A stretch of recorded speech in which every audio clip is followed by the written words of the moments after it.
Mitzvotav, Mitzvotav, Vitzivanu, Vitzivanu, Lasso, Lasso, Torah. Divrei Torah.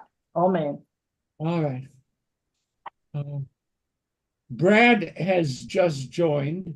And Brad, I would like to point out to you that I have spent the entire week studying Greco-Roman mythology.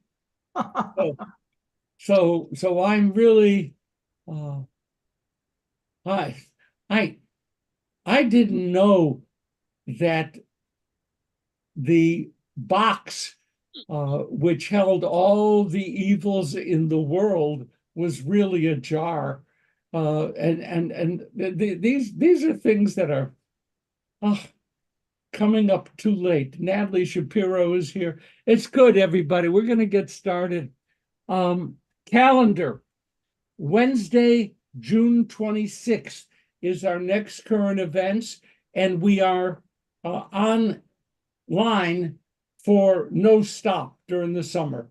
So it's every couple of weeks, and we'll keep announcing the date. But thank God the situation in Israel is deteriorating so rapidly that we will always have things to talk about, which is the key point here, that we will have topics. We will have topics. How many of you are going to be watching the debate? How many of you will be watching the debate? We will. Risa, raise your hand. Thank you. Yeah, I don't know exactly what to expect, but I do expect that it's going to be important. Cindy?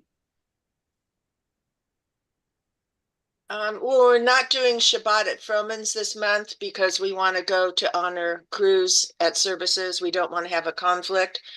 October 20th, we're doing Sukkot at Ermis. Okay. And we have some things in the planning, but no dates yet. You'll forgive me. I am not interested in Sukkot. That is a long time from here. I know, but we're working on calendar now. Okay. All right. Very, very good. Okay. So that's June 26th, current events, presidential debate, June 28th, honoring Cruz. I have all that. I have Cindy. Is Jim Ruxin in on? No, I didn't see Jim.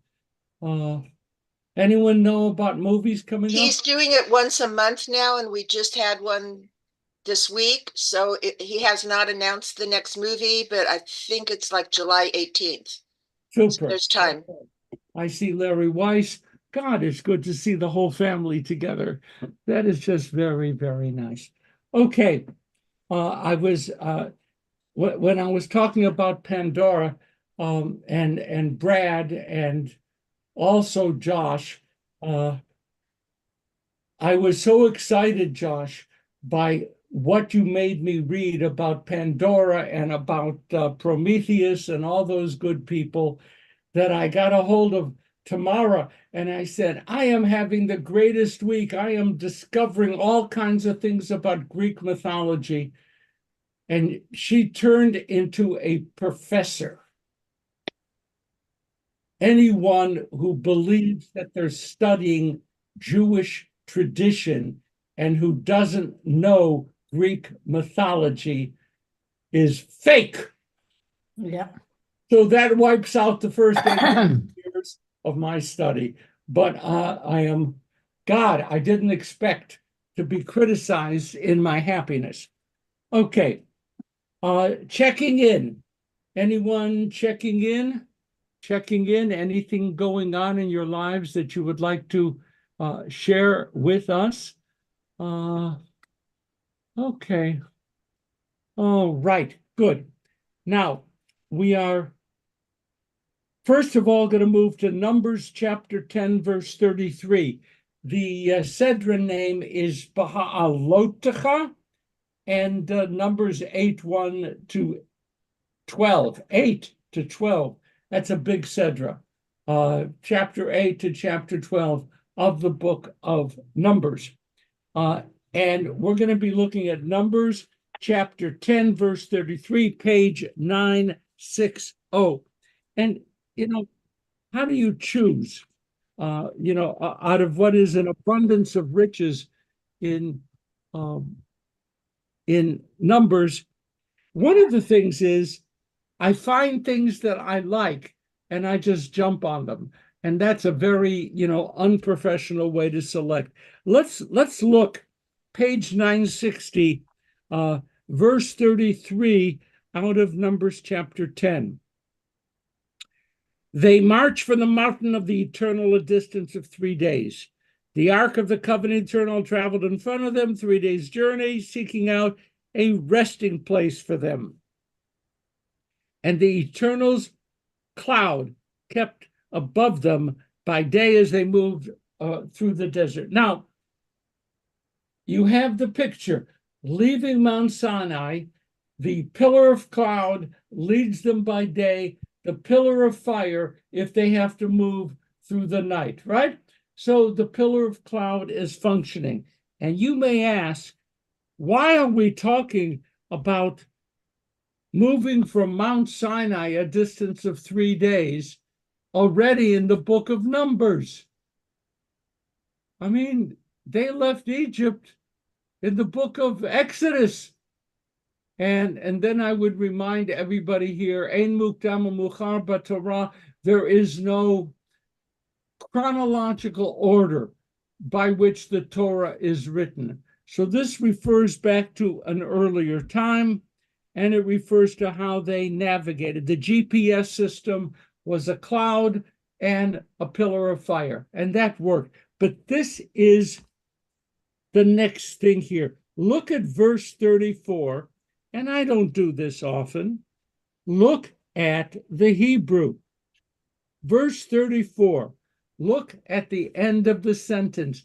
Does anyone see anything anomalous? Does anyone see anything anomalous There's here? an upside down nun. Yes, there is an upside down nun. There is definitely an upside down nun. And that's a very weird thing. Then look at verse 36 at the end of the Hebrew. Same thing. Same thing. Upside down nun. We call it inverted. We don't call it upside down. And the nun seems to have been inserted, and this is fun, by the Sophrim, by the scribes who were putting together the Torah, and they came across verses that are clearly out of order. And so they put a little marker there saying, oops and oops. So you have these two verses which are held out as they're nice verses, folks, but they're out of order. Nun, nun. Does this happen a lot in the Torah? No. No. But it happens here. Now. Risa, I'm not going to sing. But in a traditional Shabbos morning service, when the Torah is taken out of the ark, verse 35 is always chanted. Okay? That's why I chose this particular passage just to take a look at. It's fun. This is a verse by Hebin so Haron Bayom Meshakum Aronav Yafutzu Vecha Vyanusu Mesanecha Mipanecha Ki Mitzio. I'm not going to sing, okay? But that's where it fits in to the traditional service. So once again, we see a connection between the prayer book and the Torah. And even though this verse is out of order, it has been raised to the highest level of frequency. Everyone knows it. Vayahi Binzo, when the ark was carried, Moses said, "Rise up, O God, scatter your enemies, yet those who hate you flee before you." Now, when I think about that, the music is great.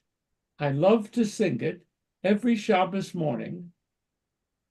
I just have never been able to figure out other than the beginning, Vayehi bin Soa ha'aron, when the ark set out, which is sung at the time when the ark in the synagogue is open to take out the Torah for the Torah reading. So I just assume that because of those first few verses, this is an ark opening song, we sing it. Okay? And the stuff about scatter the enemies, no one pays much attention to, I think. And then verse 36. Uvenucha Yomar, Shuvu Adonai, Rivavot Alfei Yisrael. And when it halted, actually when it rested, when the ark rested, Menucha, Nacha, rested, it said, return God, you who are Israel's myriads of thousands. I've never quite understood what that meant, but that was taken in a, this is the package. When you take out the Torah from the ark, you sing Vayehi bin Soa. When you return it, Uvenucha Yomar, Shuvu Adonai. Shuva has the sense of return, right? Shuva. So Shuva is returning, like bin Soa is kind of like taking out. You take out the Torah, return the Torah, you sing these verses.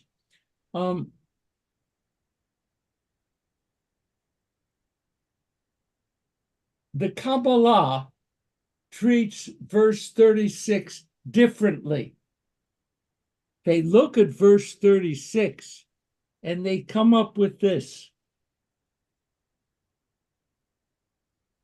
Based upon the way they read the Hebrew, if you don't have 22,000 Jews in a community, the Shekhinah does not rest there. Oops! That's a big deal. So the Kabbalah plays with the Hebrew. I'm not going to go into it, but I see how they did it. Played with the Hebrew. You got to have 22,000 Jews for the Shekhinah to dwell in your midst. Do you want to write the sermon about that? What does it mean when you have to have X number of Jews before the Shekhinah dwells in your midst? What are they saying in this Kabbalistic statement? Anybody? It's an interesting thing. That you need a whole community. You got it. Thanks, Merle. Certainly. It may not be 22,000, but the imperative to have a community isn't just so they can have a minyan, but literally to bring the presence of God, you need a strong community. And then you can go on and write the sermon from there. Okay? So, to me, very, very interesting. You know that one of the great problems of Jews settling out west in the United States was that they moved into small towns in which there were no other Jews. And this was always a very difficult problem. Risa? Just have a note from some class somewhere. It says, the more Jews, the more God. That sounds like a brilliant statement I would have made. But, you never know. More Jews, more God. I like that. And it fits in with the reverse, which I'm not going to go in today. But what happens to God when there are no people?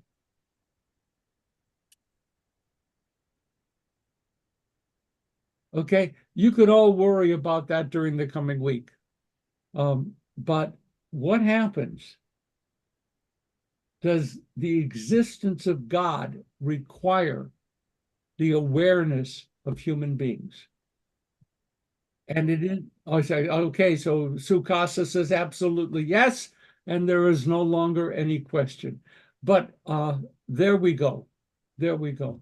Very, very, very interesting thing. Now we're going to move into chapter 11, and we're going to look at verse 1.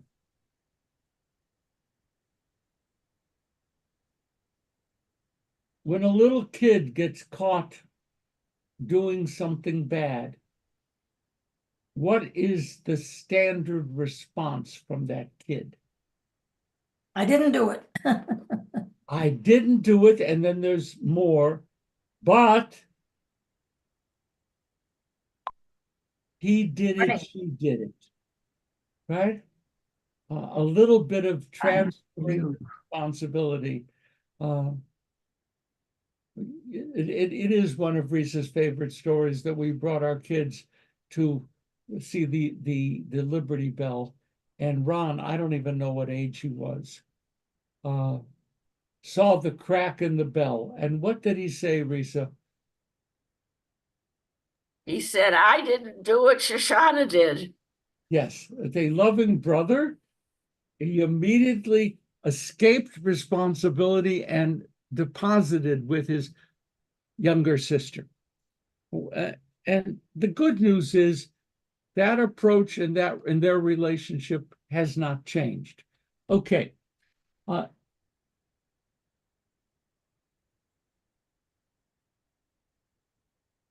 One of the things that is important to me in my research and why I got into Pandora was, how did evil get into the world? How did evil get into the world? And this is a huge, huge, huge problem. The rabbis would ask, why did God make an imperfect world? What's with God? God should be able to do better than that.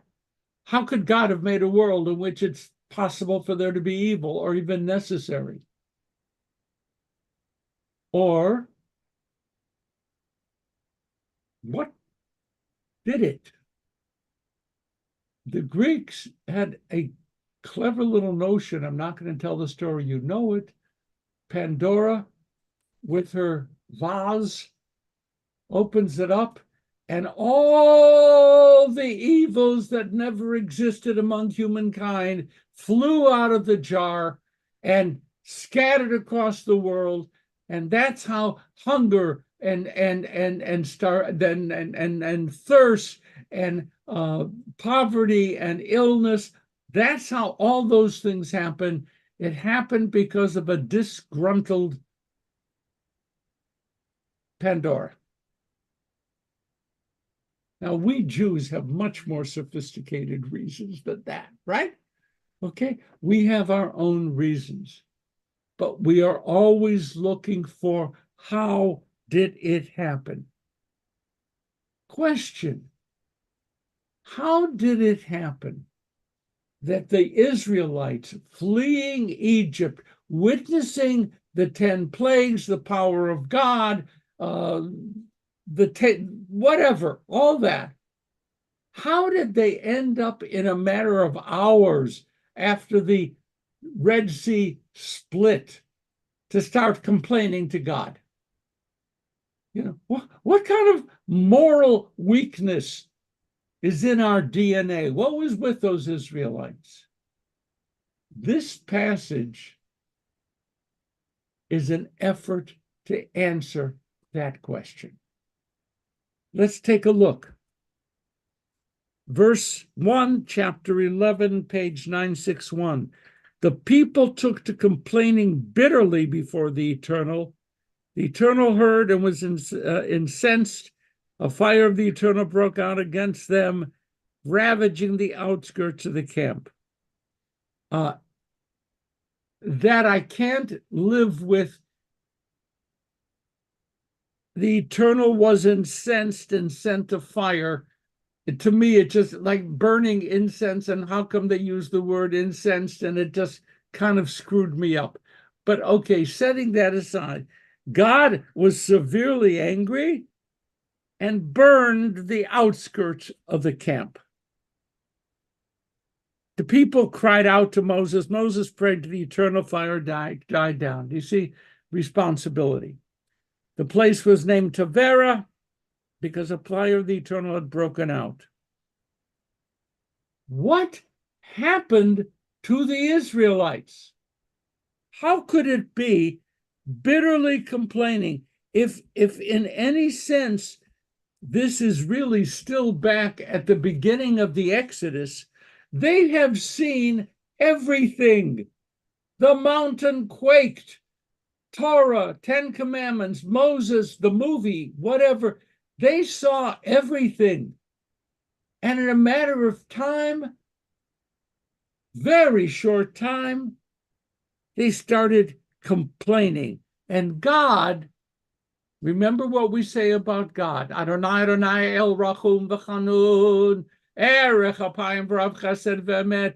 God is merciful and gracious, full of compassion. God heard the bitter complaints of the people and burned the outskirts of the Israelite camp.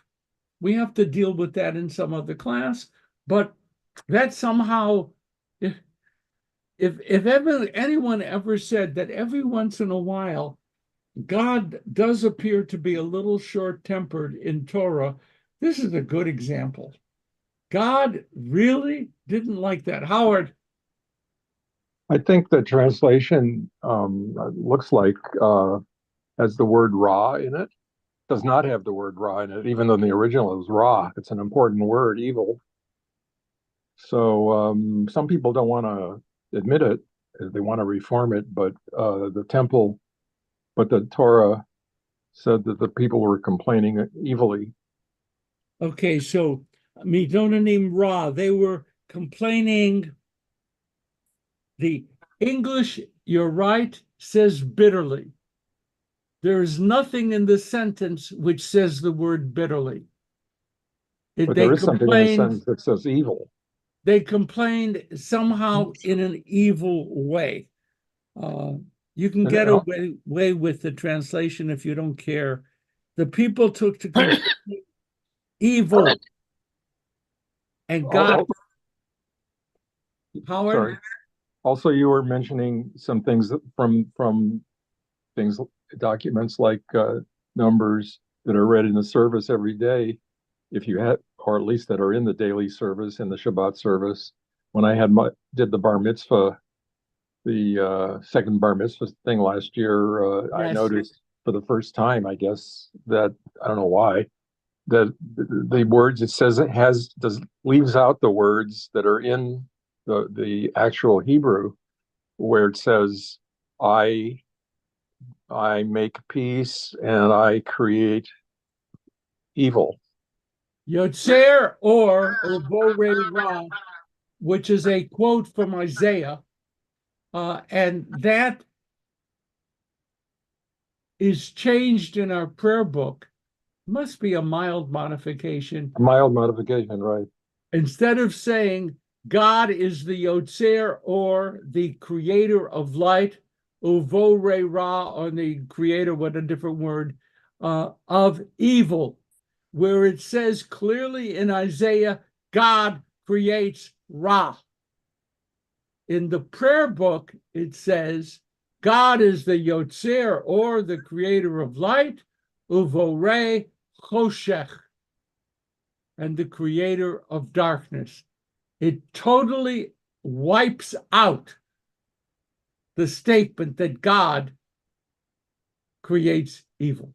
Well, not only that, but that's in the Reform or in the Reconstructionist Prayer Book translation. But not only that, but in our service, we finished the job. We just left that whole verse out. It wasn't there. Maybe Howard, they figured the service was going too long. It was too long, yeah. The 2 hours. editors of the service of the prayer book were not editing with blind eyes. They knew certain phrases, certain ideas would be painful, controversial, or confusing. And the editors of the prayer books, all of them, not just Reform, all of them, the editors of the prayer books and of the Torah and everything we study expunged, changed, altered some key texts. And we have to leave it like that. We can go back and try to find what the original was, maybe. But no matter what we're doing in our sacred books, we are looking at work that has already been edited so that we wouldn't be whatever, confused, misled, or allowed to see things which we shouldn't. I'm sorry, Howard, you asked that question. It's there everywhere. But speaking of altar, you mentioned altar, that altar's translation definitely doesn't do that. It says evil, complainers of evil. The people became complainers of evil in the ears of the Lord. Well, I give altar 3 points. No question. Okay, hands. I saw some hands up. I'm sorry. Mara,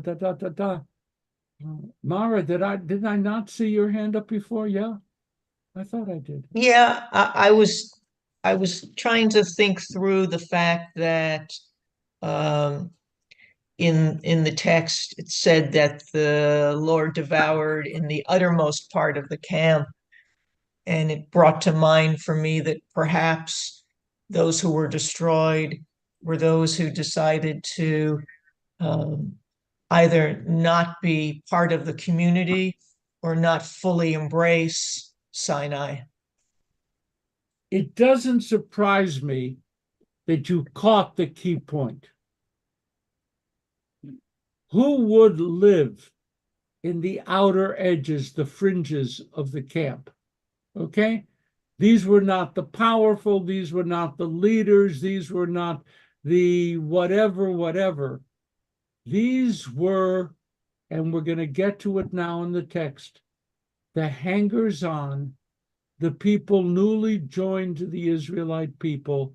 They were at the bottom of the social ladder, and they were victims of God's wrath. And I almost didn't say it because it troubles me, because it becomes an explanation for why some of us suffer. And that's a troubling explanation to me. As far as I'm aware, my job, Mara, obviously, is to make you feel comfortable week after week. There isn't a single explanation for evil that leaves me feeling comfortable. Okay? Nothing. Every explanation that I have encountered comes with its baggage, and it's always uncomfortable. Except for the people who invented that explanation. They're comfortable. Okay, let's look at this. The people were complaining Ra before the eternal God heard and burned the outskirts of the camp.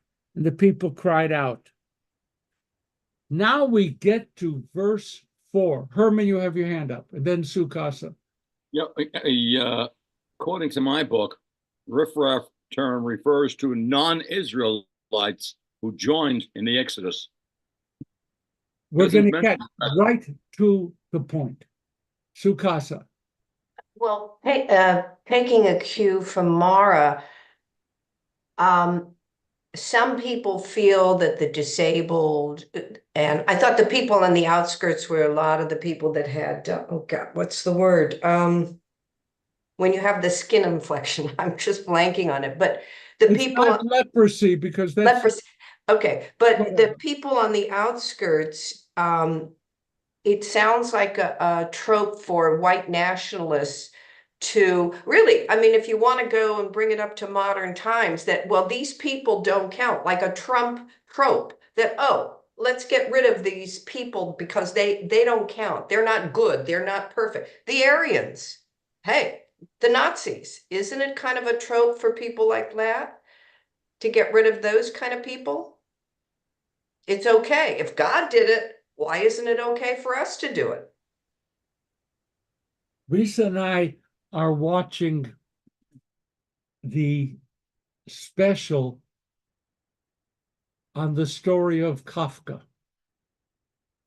And it absolutely is a fascinating story told in a fascinating way. There is one scene in Prague where the father of the household is sitting there pointing out that the Russian Jews are no good, the Polish Jews are no good, the Hungarian Jews are no good, the Viennese Jews are no good.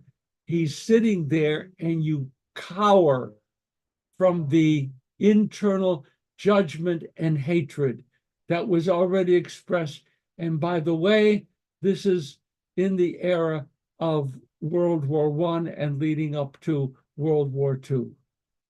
There was such a willingness to hate the other, even among the Jews. And I've shared with you, with this group, the fact that my first cousin married in a most egregious fashion this true son of Eastern European Jewry married a Hungarian Jewish woman. And my family handled it so well that for the first 25 years of their marriage, none of my uncles and cousins ever spoke to her. She was a hunky. And that's about as low as you can get. And this is Jew on Jew, right? Fascinating. Yeah, we find ways. I'm going to move forward, but first, Ray. Thank you for an amazing story you just shared, Rabbi. I'm going to make an observation that is on the face a little facetious, but actually not just facetious. For those of us who recall the original Star Trek series, there's a little riddle that goes something like, Kirk and Spock and Kaczynski beam down onto a planet. Who is not going to survive? And that's a little sort of a fun riddle. Clearly, the no-name person's not going to survive, but I think it also points to, as we see, a narrative tradition that goes at least as far back as Torah, that when you have a rhetorical message to make, and I unapologetically believe that Torah is the handiwork of people, then you have disposable characters as a narrative tool in order to speak to some greater declaration that you want to make. And I do believe that we may be seeing that contrivance happening here. Okay, so we're going to be getting to that, and I certainly agree with you. Howard, Risa, Howard? I'm trying to see where it says the riffraff were on the edge. Yeah. Looks to me like it says the riffraff were in their midst. But the riffraff in the Asher B'Kirbo in their midst, yes, but you have to believe, and I do, that the riffraff did not live in Beverly Hills, or Bel Air, that the riffraff lived, let's just say, in other segments of town. They may have been in their midst, but they were not fully accepted. You Recently, mean if you're so good, why aren't you rich? Is that what you're saying? I certainly don't believe that, but yes, recently. Why do I have to assume that the disaster in the outskirts included killing of the people? It does it really say that he killed the people, or did he just kill the outskirts of the camp? Just fire the camp outskirts.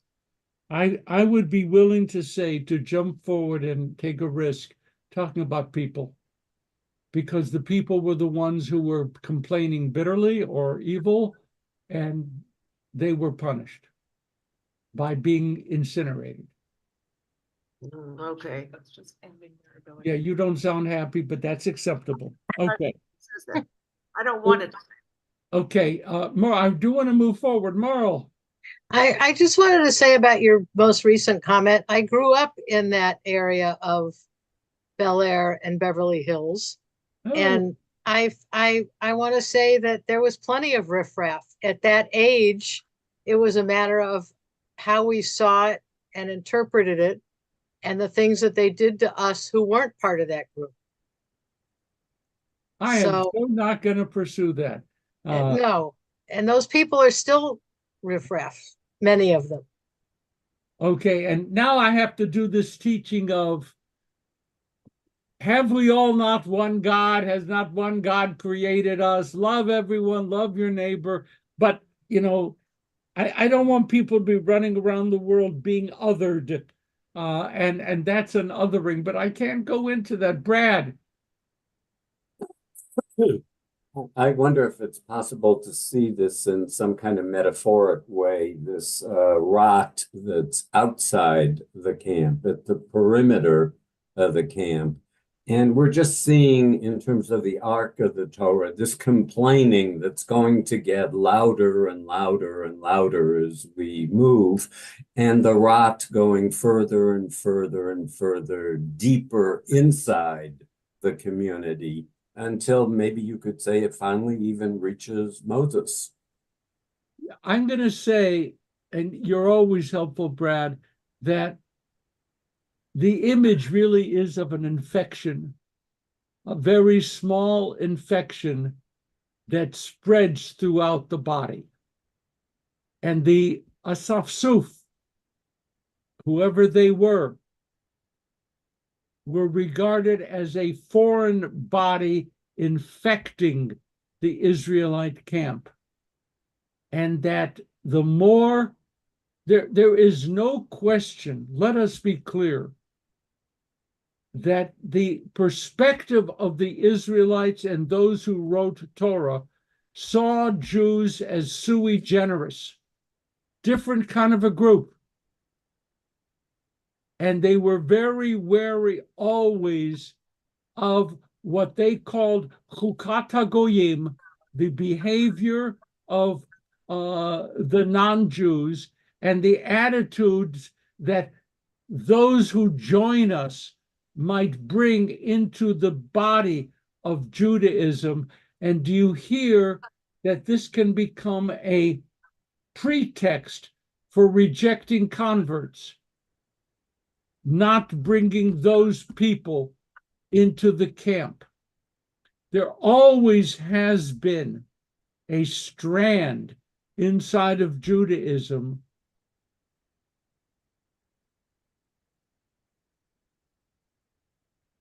which speaks of not only an otherness, but a superiority. And as much as I can show you 1,000 texts that disagree with that, I can show you a whole bunch of stuff where it's there. And you know, and I know, that some of the antipathy that members of the Jewish community have toward converts is an opposition to the otherness. And they don't want those people in. That is why within the Orthodox orbit, conversion is very slowly pursued, very carefully pursued. And I am not happy with what I say, but I said what I said. I've got it. Oh, Aviva, did you have your hand up?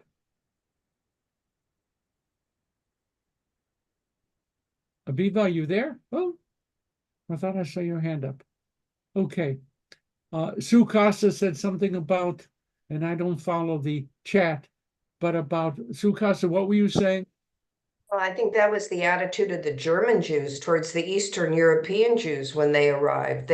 Because German Jews considered that they were part of society and they were sophisticated, and the Eastern European Jews were from the shtetls and uneducated and so forth. So they looked down on them. They didn't want to be associated with them. They might have supported them through charity, but they didn't want to have anything to do with them.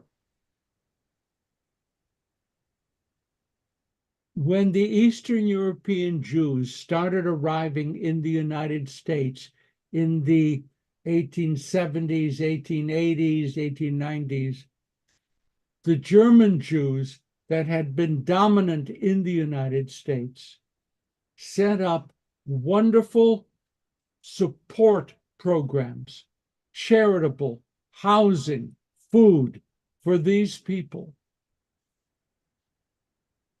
But they also bought them one-way tickets out west. That is to say, you are our brothers and sisters, and we want you the hell out of this world we have built. Go live in Topeka. That's no exaggeration. Many of the smaller communities in the Western United States were seeded, S-E-E-D-E-D, seeded by Eastern European Jews, paid for, whatever, moved out to get them out of the big cities in the East. And I will tell you that this approach not only is an arrogance, but a clear picture of the insecurity that the German Jews felt in their positions of power and wealth. Okay? Very insecure. You will not believe, you heard the story of the four chaplains who went down in the ship, and the four chaplains died together standing on the deck of the warship, U.S. warship, praying together, and the ship went down. If I would tell you how in the Jewish community people were saying, thank God there was a rabbi there. And I mean it. Thank God there was a rabbi there. Whoa. Otherwise, it would have only been non-Jews who stayed there and were good. I told you we Jews are okay. The insecurity of the Jewish people is only, I'm choking, only disguised by, but not denied by, their wealth and achievements. Okay? The insecurity is still there. Cindy. In the 30s, my Russian grandmother would not allow my aunt to marry a Polish Jew that she truly loved, and she was forced to marry someone else that was acceptable and quickly got divorced.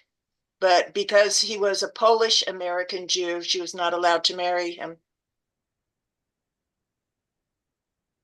Yes. Yes. Now, look, the riffraff in their midst, the word riffraff, asaf suf. If you check Wikipedia, asaf suf is there.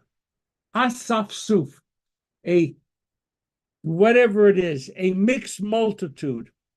They felt a gluttonous craving And then the Israelites wept and said, if only we had meat to eat. Do you see the pattern of causation? The Asaf Suf said, oh boy, this is lousy food. And because of their attitude, the Israelites joined in complaint. Do you see this? Who were the Asaf Suf?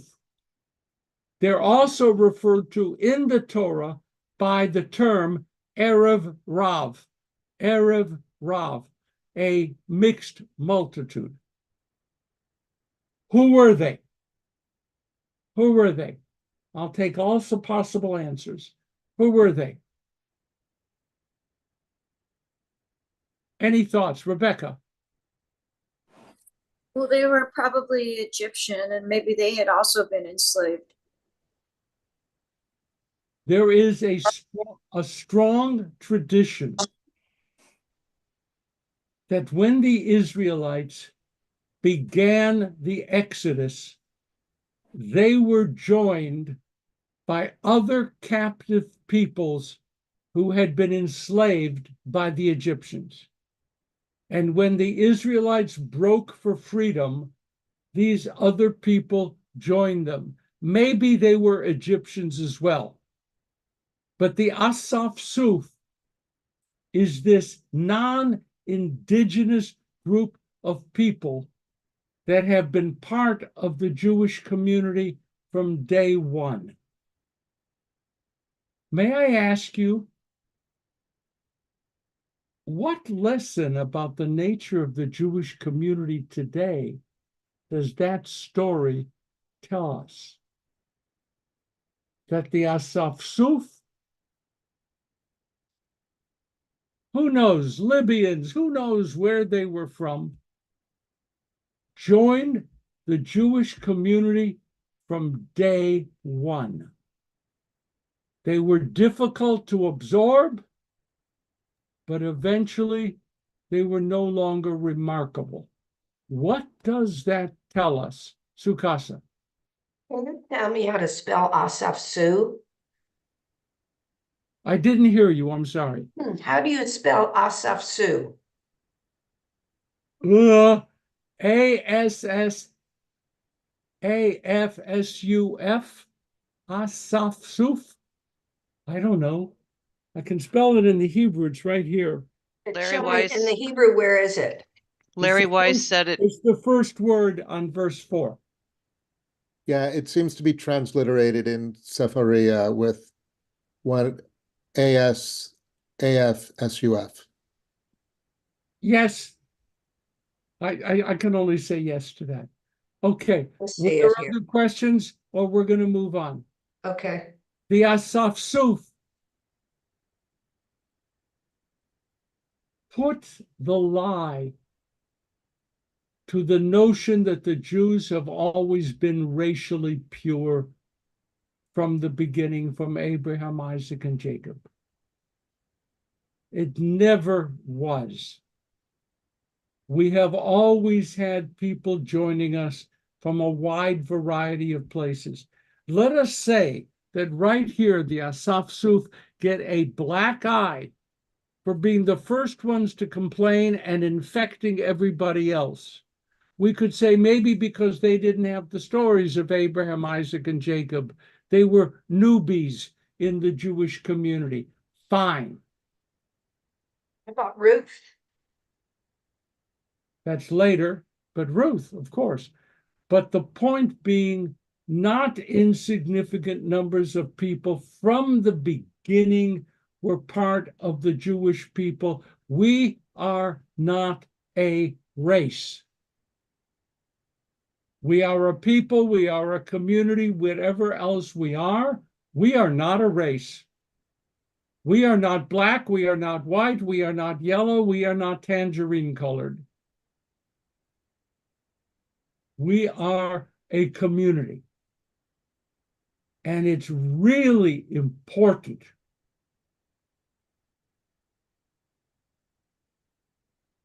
I'm not going to give a specific example, but I had to be brought through a security system in a Jewish institution by my caregiver.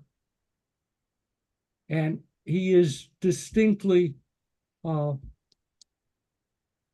Black.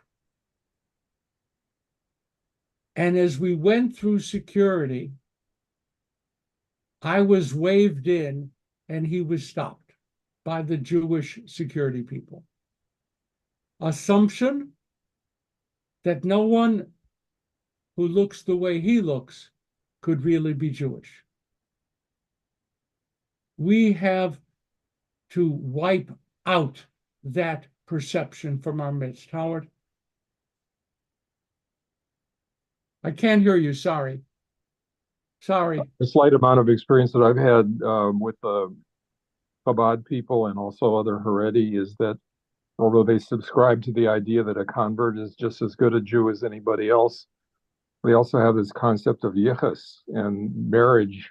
Definitely, if you have good yichus and you can trace your ancestry back, you're not going to marry somebody who doesn't have it. And when they do matchmaking for somebody who's a convert, they'll try to find another convert to matchmake them with, and not with somebody who traces their ancestry back. And let me just go on a little bit. The rabbis attacked the Asaf Suf in every way they could. They viewed them as permanent outsiders, which they weren't. And so the rabbi said the Asaf Suf joined the Israelites not because they wanted freedom, but because they knew the Israelites had plundered the Egyptians, and the Asaf Suf wanted some of the take. They wanted the money. They joined because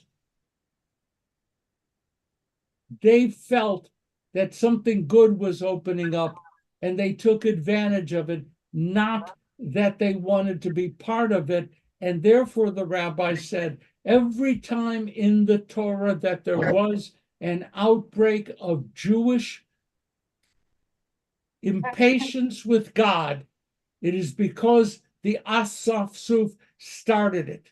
Your God can't take care of us. Your God can't protect us. Your God, your God, your God, your God. And that these people were a permanent irritation. Please remember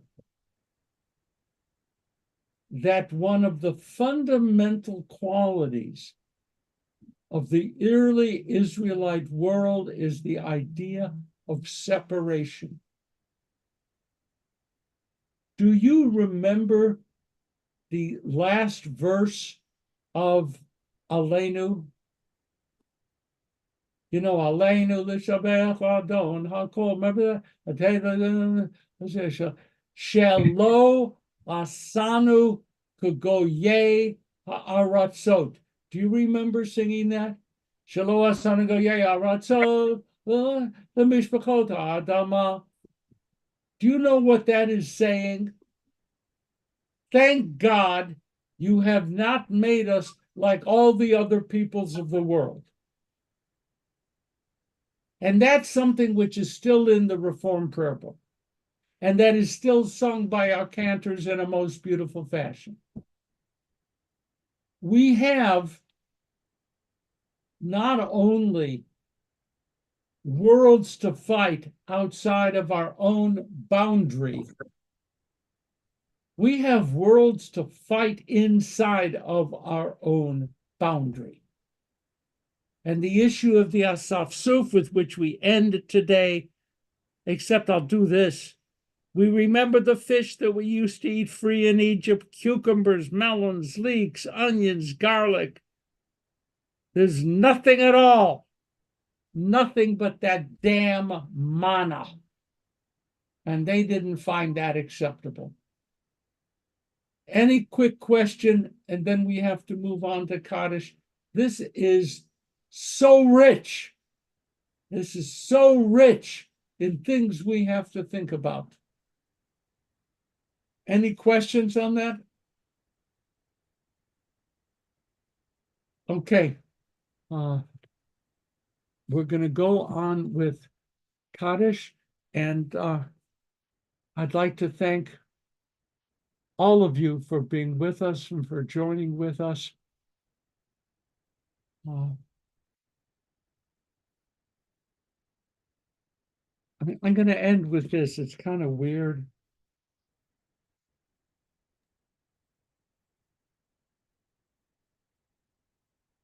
Isaac Luria, one of the great teachers of Kabbalah, had to find language which indicated that Jews, like every people, seem to generate problems every generation, and the fight against evil has to go on in every generation. As a teaching, how is that? That's okay, right? That's okay. But how did Isaac Luria phrase it?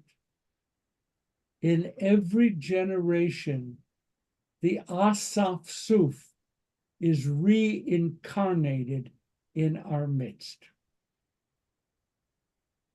You get it? That when we are less than good people, we are captive of the ancient Asaf Suf. And the separation need is so clear. They're not really part of us, even over thousands of years. That's a pretty stiff statement. We mentioned those who have passed away during the past month: Judith Bank, Louis Bloomfield, Howard Gorin, Minerva Crevoy, Joy Schechtman Mankoff, Zachary Seth, Marvin Steinberg, Alice Vogel. And the following, the anniversaries of whose deaths have occurred during the past week: Charlotte Adler, Valentine Ahmed, Roger Bairstock, Misha Bellick, Ray Barrelson, Jack Berman, Sarah Collins Blakeman, Naomi Brennan, Olga Brewer, Harry Brown, Leonard Cohen, Rosalind Cooperman, Stuart Morton Cowan, Rochelle Dave, Rebecca Wilhelmina DeRuy, David Duell, Minna Ehrenberg, Max Joseph Eisenberg, Milton Eller, Burton Fine, Jack Figlin, Jules Feiertag, Miles Quentin, Feiderman, Ralph Fommel, Ruth Friedman, Rose Frodenthal, Jay Gagerman, Marvin Gantz, Leo Gold, Dora Goldberg, Dorothy Goldberg, George Goldfein, Joe Goldman, Mort Green, Susan Greenberg, Howard Greller, Felix Guggenheim, Marcia Jacobs, Erwin Jameson, Alan Kaplan, Lucille Kaplan, Madeline Kaplan, Margot Katz, Sidney Katz, Joseph Kelrick, Minnie Kent, Robert Klein, Margaret Klein, Robert Klein, Margaret Klein, Stephen Klein, Max Kleinman, Judy Coster, Sylvia Krevin, Albert Cooperstock, Jeanette Lampert, Melbourne Levitt, Sam Levin, Lester Levy, Lillian Leposky, Robert Lipman, Bess Lustig, Albert Markinson, Susan Martin, Ronald Meltzer, Hadley Miller, Sylvia Morris, Stanley Mosk, Eric Paul Ness, Max Newman, Ann Nickel, Victor Nudelman, Jack Opper, Eugene Pantuck, Albert Pekelny, Helen Wildman Pollock, Robin Raymond, Oscar Reese, Donald Ronetsky, Richard Ritter, Stanley Robbins, Sylvia Rodsky, Ernest Roseman, Madeline Rosen, Isaac Roston, Jules Silverman Sachs, Mabel Samter, Martin Schatz, Paul Schneider, Gladys Schwartz, Jeanette Sherman, Dahlia Schneider, Milton Sidley, Karen Silverman, Joel Simon, Elizabeth Seneko, Wanda Slangerup, Bobby Stern, Adeline Tarko, Benjamin Tarshish, Mary Taylor, Florence Tucker, Sarita Silverman Unger, Alvin Vogel, Frank Webb, Seymour Wegg, Louis James Wegger, Dora Weinstein, Myrna Weinstein, Paul Weisberg, Albert Arthur Weiner. If there are other names to be remembered at this time, please speak those names aloud or say them in your hearts. Lewis Gordon. We remember as well those who died in defense of the United States, those who died and who are still subject to threat in the state of Israel, those who died through senseless acts of terror and horror, those who have no one to say Kaddish for them. We bear all of them in our hearts, and we join together in Kaddish. Yitgadal, Yitkadash, Shemei Rabbah, Yalma Dibrach Irute, Yamlich Malchute, V'chayechon Uv'yomechon, V'chaye Dechol Beit Yisrael, Ba'agala Uv'zman Kariv, V'imru Amen.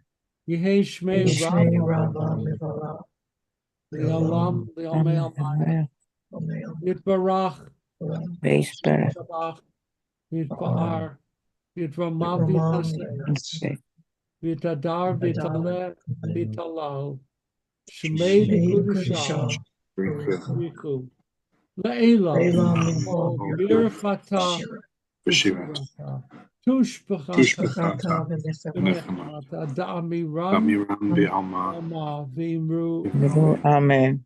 Yehi Shlomo Rabbah Shemayim Chayim Aleinu Al Kol Yisrael Imru Amen.